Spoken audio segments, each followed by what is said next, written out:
মৰমৰ অকণিহঁত, আজি আমি ব আখৰটোৰে এটা কবিতা গাম। আহাচোন লগে ভাগে গাওঁ। বগাকৈ বগলী বহলাই বহিছে, বলুকাত বিয়লি বেলা, বকুল বাগৰিছে ববচা বনতে, বুটলি বিলাওঁগৈ বলা। আকৌ পঢ়িবা। বগাকৈ বগলী বহলাই বহিছে, বলুকাত বিয়লি বেলা, বকুল বাগৰিছে ববচা বনতে, বুটলি বিলাওঁগৈ বলা। এতিয়া এই কবিতাটোত দেখিছেনে প্ৰতিটো শব্দতেই প্ৰথমৰ আখৰটো কি হৈছে ব। এই বটো দেখিছেনে? বগাকৈ বগলী বহলাই বহিছে, বলুকাত বিয়লি বেলা, বকুল বাগৰিছে ববচা বনতে, বুটলি বিলাওঁগৈ বলা। প্ৰতিটো শব্দতে আমি কি দেখিছোঁ? এই আখৰটো দেখিছোঁ। এই আখৰটোৰ নাম কি?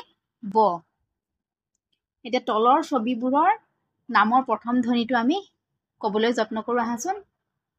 এই চিত্ৰটোত দেখা এই চৰাইটোৰ নাম কি জানানে তোমালোকে? বগলী। এইটোৰ নাম কি? বগলী। আৰু এই বস্তুটো তোমালোকে খেলি ভাল পোৱা নে নোপোৱা? ভাল পোৱা।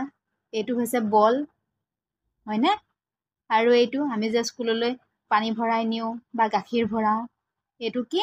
বটল, হয়নে নহয়? তলৰ শব্দবোৰ শুনো আৰু প্ৰথম ধ্বনি কওঁ আহা।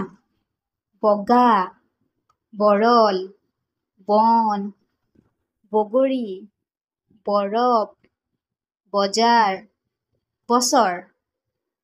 আকৌ ক'বা। বগা, বৰল, বন, বগৰী, বৰফ, বজাৰ, বছৰ। আহাচোন এতিয়া কৰি চাওঁ। ফুটবোৰ লগ লগাই আখৰ লিখোঁ আহা। ইয়াত এই ব আখৰটোত লিখিবৰ কাৰণে তোমালোকক এইবিলাক ফুট ফুট দিছে। এইবিলাক আমি জইন লগাই ব আখৰটো লিখিব পাৰিম। তোমালোকে নিজে যত্ন কৰিবা, ব আখৰকেইটা লিখিবা আৰু ফুটবোৰ লগ লগোৱাৰ পিছত কেনেকুৱা হ'ব? আখৰটো এনেকুৱা হ'ব, হয়নে নহয়?